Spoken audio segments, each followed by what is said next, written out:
할렐루야. 오늘 수협에 나오신 모든 성도님들 가운데 하나님의 놀라운 은혜와 사랑이 충만히 넘쳐나기를 주님의 이름으로 축복합니다. 우리 날씨도 많이 추운데요, 우리 옆분과 이렇게 따뜻하게 한번 인사했으면 좋겠습니다. 하나님께서는 성도님을 사랑하십니다. 이렇게 인사하겠습니다. 한 번 더 이렇게 우리 찬양의 가사처럼 이렇게 인사하겠습니다. 저도 성도님을 사랑합니다. 이렇게 인사하겠습니다. 좀 소리가 작아지신 것 같은데 당연한 것 같지만 당연하지 않은 그 은혜의 고백을 우리가 함께 나누었습니다. 혹시 요즘 나의 최대 관심사, 내가 관심을 가지고 있는 것은 어떤 것인가요? 제가 오늘 예배에 오신 분 한 분 한 분의 관심사를 다 여쭤보기에는 여러 가지 제약이 있어서 최첨단 인공지능을 활용해서 우리 AI, 챗GPT와 제미나이에게 이 연령대별 최대 관심사가 무엇이냐 이렇게 물어보았더니 이렇게 답을 해 주었습니다. 40대에서 50대에서는 실질적인 은퇴 자산, 제2의 직업 탐색, 직업 관리 이런 것들이 있었고요. 60대에서 70대에는 디지털 활용법, 이걸 배우는 거, 또 액티브 여가라고 해서 육아나 가족들을 떠나서 혼자 이렇게 자유롭게 여가를 즐기는 거, 또 뇌, 관절 건강 등에 관심이 있었습니다. 80대 이상은 스마트 돌봄, 웰다잉, 또 사회적으로 연결되어 있는 것, 이런 것에 관심사가 있다라고 AI가 말을 해 주었는데, 가볍게 검색을 했다가 정말 우리가 처한 이 사회와 모든 상황 가운데 하나님의 돌보심과 은혜와 자비가 필요하구나라는 그러한 마음이 들었습니다. 왜 30대 이하는 얘기를 안 해주냐고요? 제 사례를 소개해 드리려고 하는데요, 저는 이제 40대 이전인 30대이면서 목회자이죠. 저의 최대 관심사는 지난 11월 16일 추수감사주일에 첫 결혼 기념일을 맞이해서 어떻게 하면 아내를 기쁘게 해줄까가 최대 관심사였고, 성공을 했습니다. 지혜로운 가정생활 하고 있나요?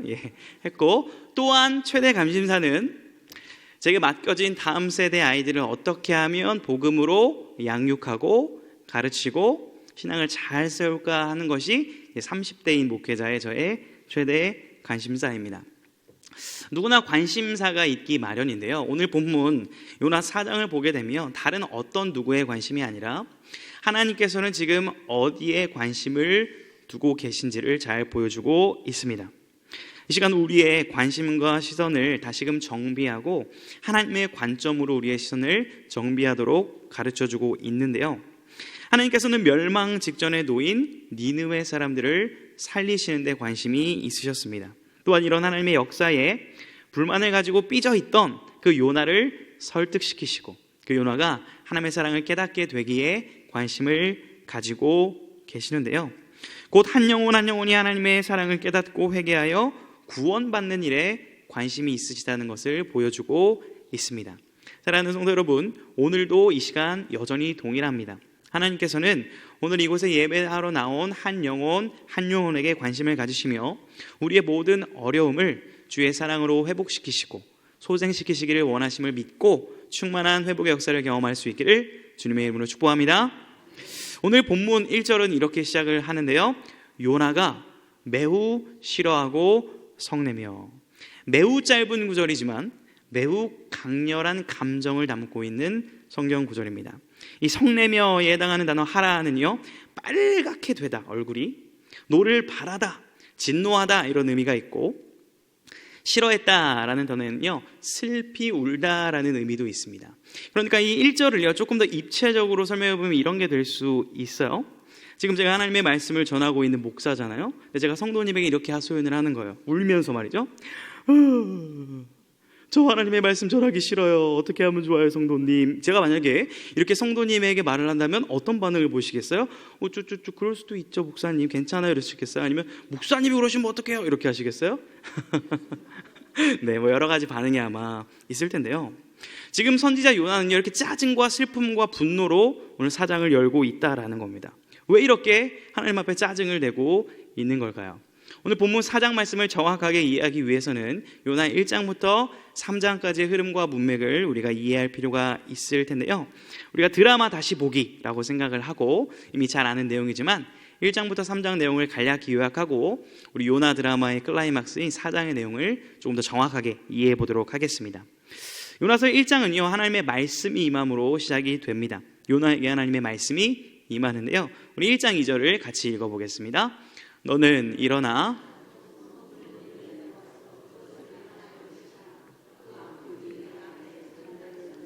하시니라. 아멘. 하나님의 말씀이 임하자 요나의 반응은 무엇이었죠? 도망가 버립니다. 욥바에서 배를 타고 다시스로 도망을 가버리죠.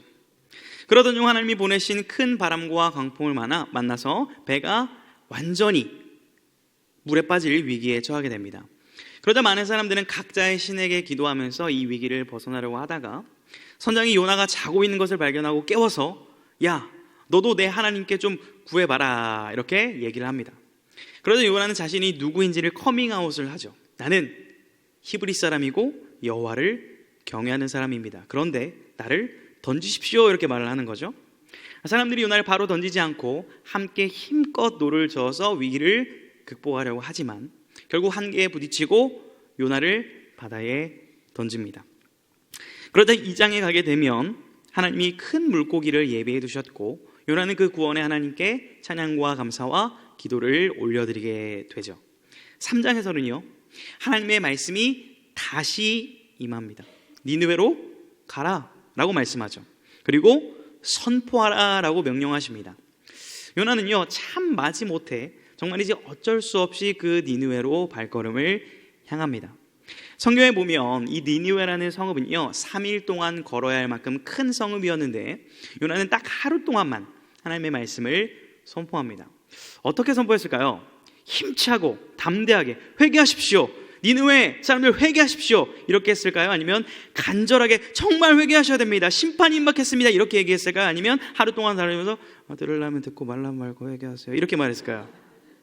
아마도 우리 본문의 흐름과 문맥을 보았을 때 그들이 듣지 않기를 바라는 마음으로 마지못해서 그 회개의 메시지를 선포했을 겁니다. 그런데 왕을 필두로 온 백성이 금식을 선포하고 굵은 베옷을 입고 하나님 앞에 회개하고 그 악한 길에서 떠나는 역사가 일어나는 겁니다. 그러자 하나님께서 내리시기로 했던 그 재앙을 돌이키시는 역사를 보게 된 겁니다. 여기까지가 3장의 내용인데 요나서 너무 재미있죠? 네. 그런데 이때 우리의 반응, 우리의 마음의 감정은 어떤 감정입니까? 아마 여러 가지 반응이 있으실 텐데요. 이러한 배경과 흐름 속에서 이 사건을 본 요나의 반응이 바로 우리가 읽었던 요나서 4장 1절의 말씀이었습니다. 이런 생각해 볼 수 있을 것 같습니다. 아니, 본인도 큰 물고기로부터 구원을 받았고 하나님의 말씀을 전하는 선지자라면 죽어가던 사람들이 살아나는 것에 대해서 기뻐해야 되는 거 아닌가라는 생각이 있을 수 있고, 한편으로는 요나의 마음을 나도 이해한다라는 마음이 있을지도 모르겠습니다. 오늘 우리는요, 본문 말씀을 통해서 이렇게 화를 냈던 요나의 저변에 깔려있던 잘못된 사상들을 밝혀내고 이를 다루어 가시고 교정시키시는 하나님의 사랑에 함께 주목할 수 있기를 주님의 이름으로 축복합니다. 우리가 본문을 통해서 알 수 있는 화를 내는 요나의 잘못된 모습, 첫 번째는 자기 중심적 사고방식이었다라는 것입니다. 요나가 오늘 1절에서 니느웨 사람들이 심판을 받지 않고 구원을 받은 것에 대해서 화를 냈던 이유는 크게 두 가지 이유 때문이네요. 첫 번째는 반민족 정서 때문이었습니다. 이 니느웨라는 도시는 아수르의 수도였습니다. 아수르는요, 북이스라엘을 자꾸 괴롭히고 공격하고 심지어는 나중에 멸망시켰던 나라이기도 합니다. 원수와 같은 나라죠. 마치 우리나라가 일제강점기 35년을 겪으며 일본에 대한 반민족 감정 정서를 가지고 있는 것과 같은 결을 같이 한다고 할 수 있는데요, 사실은 그보다 더 심한 반한 감정을 가지고 있었습니다. 제가 20살 때 학교에서 체프를 드리고 2명의 목사님이 대화하는 거를 이제 뒤에서 듣고 싶지 않았는데 듣게 된 경우가 있었습니다. 이런 얘기였습니다. 한일 축구전을 앞두고 한 목사님이 이제 옆에 있는 목사님에게 이렇게 말하는 겁니다. 일본 놈들은 무조건 이기고 봐야 돼. 3대0으로 이겨야 돼. 라고 이렇게 얘기를 했습니다. 그때 한 분이 왜 꼭 그렇게 이겨야 되느냐? 라고 얘기를 하니까 그놈들은 잡아서 쳐야 돼. 뭐 이렇게 이제 얘기를 하시는 거예요. 그랬더니 한 목사님이 아니 예수님을 믿는 성도가 그렇게 나쁜 감정을 가지고 있어서야 일본 또한 회개하고 구원받아야 하나님의 그런 백성들인데 그렇게까지 할 필요가 있어? 이렇게 대화를 하는 거를 20살에 듣게 되었습니다. 어떤 게 정답일까요? 예, 답은 자연스럽게 설교 후반부에 내리실 수 있을 겁니다. 이처럼 요나 또한 이 아수르 니느웨에 대한 아주 싫은 감정을 가지고 있었던 겁니다. 더군다나 요나는요 선민 사상에 휩싸여 있는 상태입니다. 선민 사상이 무엇입니까? 하나님께서 이스라엘 백성들을 택하시고 부르셨다라는 아주 좋은 그러한 은혜의 메시지죠. 그런데요 이것이 점차 변질되어서 이스라엘 백성들 가운데 어떠한 잘못된 마음이 자리 잡고 있었죠? 이스라엘 외에 이방 족속들은 마치 개와 짐승과 같다고 생각하는 잘못된 선민 사상을 가지고 있었습니다. 그러니까 요나에게 있어서 이방인 중에 이방인인 니느웨가 구원을 받는다라는 것은 요나의 생각과 기준에는 충돌 그 자체였고 자신이 죽고 싶다고 할 만큼 받아들이기 힘든 하나님의 뜻이었다라는 거죠. 하나님의 뜻과 하나님 중심의 이해가 아니라 자기의 뜻과 자기 중심적 사고로 구원을 이해하려고 했던 교만한 모습이 있는 겁니다. 사랑하는 성도 여러분, 그런데 하나님의 생각과 하나님의 뜻은 무엇이었습니까? 우리 구약성경 출애굽기 19장 5절 6절을 함께 읽어보도록 하겠습니다.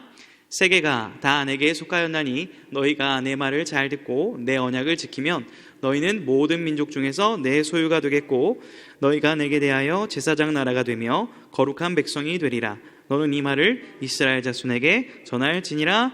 아멘. 하나님께서 모세를 통해서 이스라엘 백성들에게 약속을 주시죠. 너희는 제사장 나라가 될 거다. 제사장 나라라는 것은 다른 모든 민족들을 하나님께로 인도하는 영광스러운 나라가 된다라는 약속이었습니다. 그런데 요나는 자신의 민족만이 구원받고 하나님을 예배하는 것에 만족하고 안주했던 그런 자기중심적 사고방식에 갇혀 있었던 것이죠. 또한 신약성경 디모데전서 2장 4절은 이렇게 말씀합니다. 함께 읽습니다. 하나님은 모든 사람이 구원을 받으며 진리를 아는 데에 이르기를 원하시느니라. 아멘. 사랑하는 성도 여러분, 하나님께서는 이스라엘만 또 우리만 구원받는 것을 원치 않으십니다. 이스라엘 통해서 또 믿는 우리들을 통해서 모든 열방이 하나님을 알고 돌아오기를 원하시죠. 혹 우리도 나만의 기준과 나만의 사고방식에 갇혀서 하나님의 뜻과 계획을 제한하고 있는 우리를 범하고 있지는 않습니까? 요나는 하나님의 뜻에 자신의 뜻을 맞추려 했던 것이 아니라 자신의 뜻에 하나님의 뜻을 맞추려 했던 우리를 범하고 있던 것이죠. 결국 우리는 우리의 생각과 기준이 중심이 되어서는 안 될 것입니다. 오늘 이 시간 하나님의 말씀과 뜻만이 우리 삶의 기준이 될 수 있기를 주님의 이름으로 축복합니다. 우리가 본문을 통해서 알 수 있는 두 번째, 화를 내는 요나의 잘못된 모습 두 번째는요, 인격적 앓미 아닌 지식적 앓미의 한계였다라는 것입니다. 오늘 본문 4장 2절 중간 부분부터 우리 함께 읽어보도록 하겠습니다. 주께서는 은혜로우시며 자비로우시며 노하기를 더디하시며 인애가 크시사 뜻을 돌이켜 재앙을 내리지 아니하시는 하나님이신 줄을 내가 알았음이니이다. 이 말씀을 보면요, 요나 선지자는 표면적으로 하나님에 대해서 정말 잘 이해하고 있는 것처럼 보입니다. 이 구절은 출애굽기 34장 6절에 나온 아주 중요한 말씀으로서 성경 곳곳에서 인용되는 하나님의 성품을 드러내는 말씀이죠. 이 내용 자체는 은혜로운데요, 오늘 본문에서 이 2절은요 그렇게 은혜로운 구절은 아닌 것 같습니다. 왜 그럴까요? 3절에서 요나가 이렇게 말합니다. 여호와여 원하건대 내 생명을 거두어 가소서. 이게 무슨 말일까요? 하나님이 은혜로우신 분, 자비로우신 분인 걸 알았으면 감사와 찬양과 놀라운 고백이 나오는 것이 일반적인데 자신을 죽여달라고 지금 기도하고 고백하고 있는 겁니다. 이거 뭔가 잘못됐다라는 거죠. 만약 제가 추수감사주일을 얼마 전에 우리가 보냈는데요, 찬양을 부르는데 1절의 가사를 이렇게 제가 만약에 불렀다고 해보겠습니다. 은혜로우신 하나님, 자비로우신 하나님, 이렇게 1절을 부르고 후렴 부분에 감사 찬양이 나와야 되는데 나를 죽이소서 나를 죽이소서라고 부른다면 이 찬양을 들은 모든 분들은 의아하고 낯설고 이상한 감정을 느끼게 될 것입니다. 요나는요, 하나님을 잘 아는 것 같았지만 정작 하나님을 잘 몰랐던 것이죠. 그는 하나님이 어떤 분이신지 선지자였기 때문에 말씀을 통해 율법을 통해 지식적으로 잘 알기는 했습니다. 그러나 중요한 순간에 전인격적인 순종을 해야 되는 그 순간에 불순종을 넘어서 반격과 반기를 든 것이죠. 하나님으로부터 도망가려 했던 것입니다. 그의 모습에서는요, 브엘세바로 도망가려고 했던 엘리야의 모습이 떠오르고 하나님의 낯을 피하여 숨으려 했던 아담의 모습이 떠오르기도 합니다. 도망간 것이죠. 그렇게 하면 하나님이 그 일을 하시지 않을 것이라고, 혹은 그 일을 하시더라도 내가 그것을 보지 않을 수 있다라고 그렇게 착각했던 생각이었습니다. 그러나요, 신약의 세례 요한은요, 이처럼 자신의 생각과 자신의 의에 갇혀있던 당시 바리새인들과 사두개인들에게 이렇게 말을 했습니다. 제가 읽어드리겠습니다. 속으로 아브라함이 우리 조상이라고 생각하지 말라. 내가 너희에게 이르노니 하나님이 등이 이 돌들로도 아브라함의 자손이 되게 하시리라. 하나님은 돌들로도 아브라함의 자손이 되게 하실 수 있는 분이십니다. 다르게 말하면 하나님은 어떤 것을 활용하셔서라도 자신의 뜻을 온전하고 신실하게 이루어 가시는 전능하신 하나님이라는 겁니다. 언약을 지키시는 약속의 하나님이라는 거죠. 그런데 요나는요, 하나는 알고 둘은 몰랐던 것입니다. 자신의 감정과 생각이 하나님보다 앞서 있었던 것이죠. 요나는요, 분명 요나 1장에서 자신을 하나님을 경외하는 자라고 소개했고요, 2장에서는 구원은 여호와께 속하였다라고 굉장히 아름다운 표면적인 신앙 고백을 했던 사람입니다. 그러나 그는 결정적인 순간에 불순종했던 것이죠. 사랑하는 성도 여러분, 하나님께서는 우리가 하나님의 뜻을 지식적으로만 아는 것에 멈추지 않기를 원하십니다. 사무엘상 15장 22절 하반부에는 이렇게 말씀을 합니다. 함께 읽습니다. 순종이 제사보다 낫고 듣는 것이 수장의 기름보다 나으니. 아멘. 그런데요, 종종 우리는 요나의 모습을 우리의 모습에서 발견하곤 합니다. 우리가 이런 기도 참 많이 하지 않나요? 하나님, 하나님의 뜻을 알기를 원합니다. 하나님의 뜻을 우리에게 가르쳐 주옵소서라는 기도 말입니다. 그런데요, 귀한 기도이지만 우리는 이미 알고 있습니다. 하나님께 그렇게 기도를 드리는 동안 하나님께서는 이미 하나님의 뜻과 계획을 우리에게 분명하게 가르쳐 주셨다는 것을 우리는 알고 있습니다. 무엇을 통해서요? 하나님의 말씀을 통해서 말이죠. 가령 대표적으로 데살로니가전서 5장 16절에서 18절에는 이런 말씀이 있습니다. 항상 기뻐하라, 쉬지 말고 기도하라, 범사에 감사하라. 이것이 너희를 향하신 그리스도 예수 안에서의 하나님의 뜻이니라 라고 분명하게 말씀을 하는 거죠. 하나님께서 이러한 뜻을 우리에게 가르쳐 주셨습니다. 그런데 우리는 혹시 이런 기도는 자주 드리고 있지 않나요? 하나님, 제게 알려주신 하나님의 뜻을 잘 순종할 수 있는 용기와 믿음을 주십시오. 하나님의 뜻을 알았는데 두렵습니다. 그러나 이것에 순종할 수 있는 지혜와 능력과 힘을 달라는 기도는 혹시 적게 하고 있진 않습니까? 왜 이것이 부담스럽고 왜 이것을 우리가 자주 하지 않을까요? 그것이 부담스럽고 힘들기 때문입니다.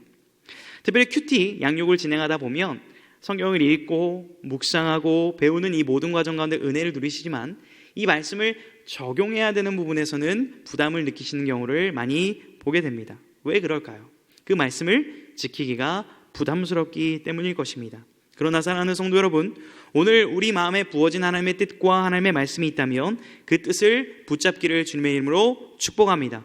그리고 그것을 붙잡고 부단히 삶 가운데 순종하기 위해 주께 은혜를 구하며 나아가실 수 있기를 또한 소망합니다. 왜냐하면 이것이 하나님을 지식적으로 아는 것이 아니라 전인격적으로 아는 삶으로의 출발이며 그 가운데 말씀의 실제를 경험할 수 있기 때문인 줄 믿기를 주님의 이름으로 축복합니다.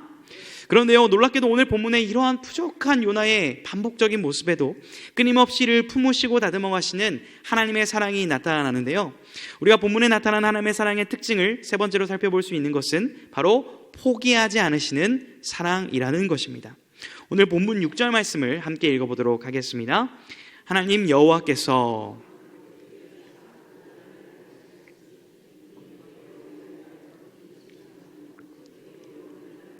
하심이었더라. 요나가 박널굴로 말미암아 크게 기뻐하였더니. 6절에서 주목해야 되는 단어는요, 아니 요나서 전체에서 핵심 키워드는요 바로 예비하사입니다. 이 예비하사라는 단어는요, 1장 17절에서 요나가 큰 물고기에 삼켜졌을 때 하나님이 예비하셨다라는 말씀이 등장하고, 오늘 4장 본문에서는 6절과 7절과 8절에 연속해서 3번이나 등장을 하는 단어입니다. 성경에서 한 단어가 연속적으로 3번이나 등장한다는 것은요, 굉장히 중요한 의미를 내포하고 있는 것인데요, 그것은 바로 요나를 포기하지 않으시는 하나님의 집념과 그 사랑이 강하게 드러나고 있는 겁니다. 요나는요, 4절에서 하나님께서 내가 성내는 것이 옳으냐라는 질문에 답조차 하지 않습니다. 만약에 담임 목사님께서 저에게 카톡을 보내셨는데 제가 카톡을 읽고 숫자가 사라지겠죠? 근데 답을 하지 않고 소위 우리가 말하는 일십을 한다면 그것은 어떻게 될까요? 예, 그런 일은 지금까지 없었습니다. 상상조차 할 수 없는 일이죠. 그런데요, 하물며 창조주신 하나님께서 말을 걸어오시는데 일십을 하는 거예요. 대답조차 하지 않습니다. 5절을 보면 자기를 위해 초막을 짓고 자기 세상을 그냥 살아가 버립니다. 이거요, 하나님께서 마치 홈런을 치시듯이 요나를 빵 쳐버리셔도 할 말이 없는 아주 무례한 태도라고 할 수 있습니다. 그런데 하나님은 박넝쿨을 예비하시고 그의 괴로움을 면하게 하여 주십니다. 오늘 본문을요, 가만히 들여다보면 아주 선명한 대조가 등장을 하게 되는데, 이 박넝쿨로 인해 기뻐하는 어린아이와 같은 요나의 모습과 묵묵히 그런 요나를 기다려주시고 인내하시는 하나님 아버지의 사랑이 대조되는 모습을 우리가 살펴볼 수 있습니다. 그렇게 하나님은 요나를 사랑하여 주셨습니다. 그렇다고 해서 그의 무작정 그 투정을 다 받아주신 것은 아닌데요, 이를 교정하시기 위해서 7절에서는 벌레를 예비하셨고 8절을 보시게 되면 뜨거운 동풍, 즉 맹렬한 동풍을 예비하셔가지고 요나가 정신을 못 차리게 만드신 하나님을 볼 수가 있습니다. 지금 하나님께서는 왜 이렇게 선지자를 흔들고 혼미케 하시는 걸까요? 우리 잠언 3장 12절 말씀을 함께 읽어보겠습니다. 대저 여호와께서 그 사랑하시는 자를 징계하시기를 마치 아비가 그 기뻐하시는 아들을 징계함같이 하시느니라. 아멘. 요나를 사랑하시는 하나님께서는 지금 그를 징계를 하셔서라도 그가 선지자답게 하나님의 자녀답게 성장하기를 원하시는 겁니다. 만약 나이가 40세가 된 아들이 결혼도 안 하고 집에 있다고 가정을 해보겠습니다. 엄마 밥을 먹습니다. 코를 파고 있습니다. 꾀죄죄한 반바지를 입고 엄마 사랑해요 라고 하고 있다면 아마 그 어머니는 아들의 엉덩이를 걷어찰 것입니다. 그리고 훈육하고 가르치고 심지어는 욕을 할 수도 있을 것입니다. 왜 그럴까요? 정말 자녀를 사랑한다면 이 자녀가 그 나이에 걸맞는 모습으로 성장하기를 원하는 것이 부모의 마음이고 사랑이기 때문입니다. 하나님도 마찬가지입니다. 요나를 혼미케 하시고 그를 징계하시면서도 그의 잘못된 사상과 중심을 바로 교정하시고 그가 하나님의 사랑을 깨닫기 원하셨던 거죠. 그 절정이 바로 오늘 본문 10절과 11절에 있는데요, 우리 함께 읽어보겠습니다. 여호와께서 이르시되 내가 수고도 아니하였고 재배도 아니하였고 하룻밤에 났다가 하룻밤에 말라버린 이 박넝쿨을 아꼈거든. 하물며 이 큰 성읍 니느웨에는 좌우로 분별하지 못하는 자가 12만여 명이요 가축도 많이 있나니 내가 어찌 아끼지 아니하겠느냐 하시니라. 아멘. 되게 많은 사람들이 구약하면요, 전쟁, 하나님의 심판을 떠올리기 쉽습니다. 그럴 수도 있을 것이 방대한 양의 역사서와 선지서를 읽다 보면 이러한 공의와 심판에 대한 내용이 많이 나오기 때문입니다. 그런데요, 구약을 곰곰이 읽다 보면 신약과 동일하게 하나님의 자비와 하나님의 사랑이 아주 강하게 흐르고 있는 것을 우리는 발견할 수가 있습니다. 오늘 그것을 발견하며 이 요나서의 말씀을 우리는 끝마치게 되는데요, 과연 요나의 변화된 모습이나 요나의 어떠한 반응도 나오지 않은 이 요나서의 결말은 어떻게 되었을까요? 요나는 변화되었을까요? 그대로였을까요? 우리는 아마 오늘 말씀에 근거하여 생각해 볼 수 있을 것입니다. 니느웨를 포기하지 않으셨던 하나님, 또 1장에서 하나님을 모르던 배의 선원들까지도 구원해 주셨던 천지를 창조하시고 통치하시는 하나님께서 끝까지 요나의 삶을 이끌어 가셨고 그의 사랑으로 인도하셨을 것을 우리는 믿고 알 수 있을 것입니다. 놀랍게도 사도행전 10장에 보게 되면 욥바에서 다시스로 도망쳤던 이 요나의 이야기가 끝나는 것이 아니라 욥바에서 구원의 확장이 일어나는 사건이 있음을 우리 성경에서 확인할 수 있는데요. 우리 사도행전 10장 5절에서 6절 말씀을 함께 읽어보겠습니다. 내가 지금 사람들을 욥바에 보내어 베드로라는 시몬을 청하라. 그는 무두장이 시몬의 집에 유숙하니 그 집은 해변에 있다 하더라. 아멘. 베드로는요, 욥바에 있던 무두장이 시몬의 집에서 기도를 하고 있었습니다. 그는 3번의 환상을 통하여서 결국 고넬료의 집에 찾아가게 되고 그곳에서 복음을 증거하고 수많은 영혼들에게 세례를 베푸는 놀라운 구원의 확장, 이방인의 선교가 이루어지는 첫 장면을 목도한 사도가 되었습니다. 이방인의 선교, 온 열방을 향한 구원의 확장이 열린 상징적인 장소가 바로 욥바였습니다. 하나님의 사랑은 니느웨를 넘어서, 욥바를 넘어서 온 이방과 열방까지 향하셨던 것이죠. 사랑하는 성도 여러분, 오늘 말씀을 통해서 하나님께서 우리에게 주시는 마음은 무엇입니까? 혹시 요나를 보면서 속으로 정죄하던 분은 없으셨습니까? 그러나 요나의 모습이 우리의 모습이라는 사실을 우리가 깨닫기를 원합니다. 에베소서 2장 1절에서 우리의 정체성을 너희는 죽었다라고 이렇게 우리를 규정하고 있죠. 나의 힘과 나의 능력과 나의 지식으로는 결코 하나님 앞에 설 수 없고 순종할 수 없는 우리들을 위하여, 십자가에 죽으시기 위하여 요나가 3일 만에 물고기의 배에서 나왔듯이 장사되었다가 사흘 만에 부활하신 우리 주 예수 그리스도를 이 땅에 보내주셨음을 우리가 믿고 그 은혜에 힘입어 구원받은 줄로 믿습니다. 이제는 그 주님께서 우리를 위해 그 뜻을 순종하신 그 능력을 힘입어 우리 또한 다시 한번 하나님의 뜻을 이룰 수 있는 하나님의 자녀가 되었음을 또한 확신하기를 원합니다. 우리는 하나님의 사랑을 힘입어 살아가는 자들입니다. 그 사랑을 우리가 어떻게 확인할 수 있을까요? 저는 하나님의 사랑이 마치 공기와 같다고 생각을 합니다. 변함없이 한결같이 언제든지 어디에 있든지 우리는 그 호흡에 힘입어 살아가고 있죠. 마찬가지로 우리가 인식을 하든 인식을 하지 못하든 우리는 하나님의 사랑에 힘입어 기인하여 살아가고 있는 존재들입니다. 그런데요, 이 사랑은 우리만 호흡하고 누리는 것이 아니라 모든 사람에게 전해져야 되는 사랑입니다. 최근에 교회교육 디렉터 과정 공부를 하다가 광진구 다음 세대가 몇 명이나 있을까 궁금해서 통계 자료를 검색했던 적이 있습니다. 광진구 인구를 보니까 2024년 기준으로 약 33만 명이 거주를 하고 있었고 20세 이하의 다음 세대가 약 8만 5천 명이 우리의 동네에 살고 있음을 확인할 수 있었습니다. 사랑하는 성도 여러분, 우리의 지역사회 가운데 또 우리 주변에 얼마나 많은 영혼들이 하나님의 사랑을 기다리고 있는지 모르겠습니다. 우리는 지난 주일 추수감사주일을 돌아보면서 하나님의 은혜와 사랑을 감격하는 시간을 보냈습니다. 이제는 성탄절을 기다리면서 예수님의 오심을 기다리면서 그 중간의 시간을 살아가고 있는 우리의 시간대입니다. 그런데요, 이 기간 동안 우리가 관심을 가져야 될 주제와 관심은 무엇일까요? 그것은 죽어가는 이웃들에게 하나님의 사랑을 전하는 것입니다.